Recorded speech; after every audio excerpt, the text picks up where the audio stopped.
Alright, so today I'm going to teach you how to do a hip hinge. So there's a bunch of different ways to do them.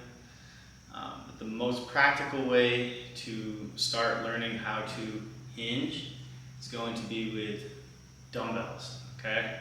So for today's purposes, I'm going to teach you how to use dumbbells to do a proper dumbbell Romanian deadlift. You should probably get good enough at the Romanian dumbbell deadlift up until the point where you're able to do the entire dumbbell rack. I believe some gyms go to 110, 100, 150 even. Don't even worry about grabbing a barbell until you can do that whole rack, honestly, in my opinion. So let's get good at it. It's important, first things first, to take off your shoes. Okay, Birkenstocks are not optimal. And definitely your running shoes are not optimal because they're squishy. Would you want to do deadlifts on a mattress?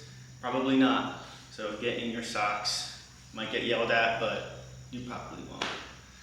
Now the next thing is going to be your stance, okay? So you're going to want to stand facing straight, feet a little bit narrower, closer together, and shoulder width, okay? So it's not out here, it's a little bit brought in, okay? And the toes aren't out, they're straight.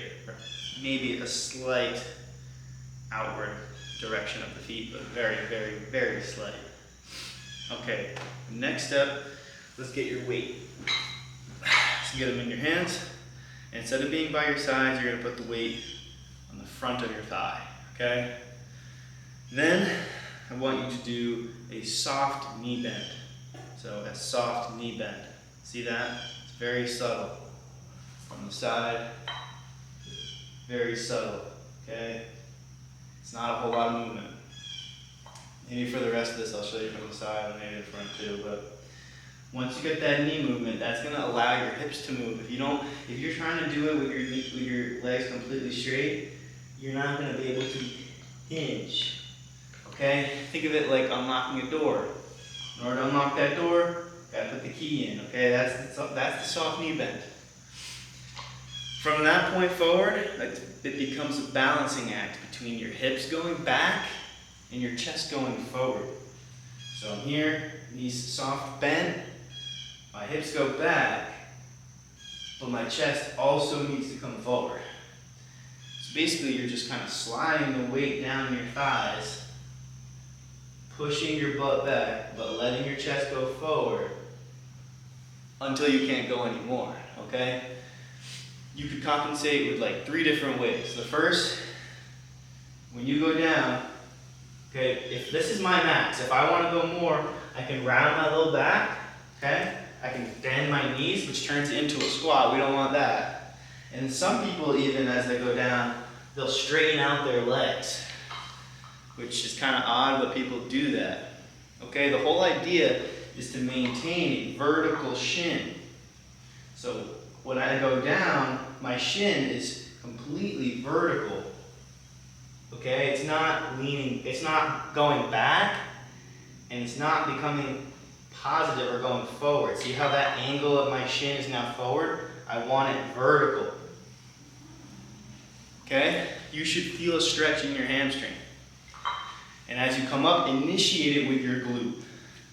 So think chest forward, butt back, back straight,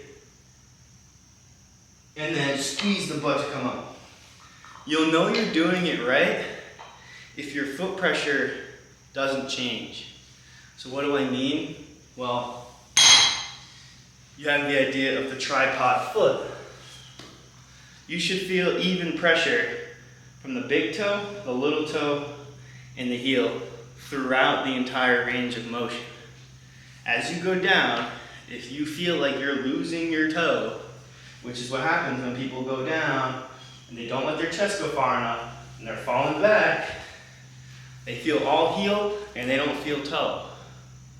That means you didn't let your chest come forward. And then if you feel way too much pressure in the front of your feet, even and your heels are coming up, then you're not hinging at all, you're really just squatting.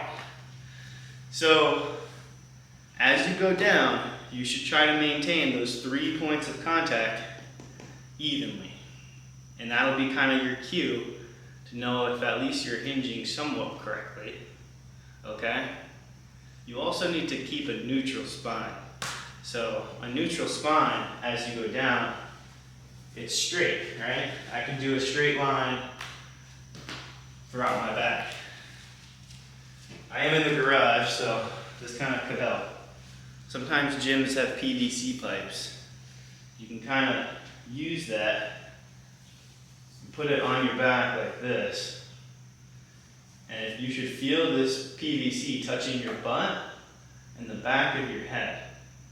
So if you don't know if your back is straight, you can go through a few reps trying to maintain contact with your butt and your neck as you hinge.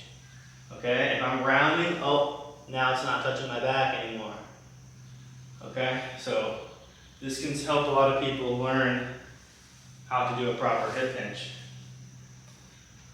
My best tip for getting a neutral spine, honestly, is just to squeeze your abs and your back. Like squeeze your shoulder blades, squeeze your abs, and do a lot of practice, okay?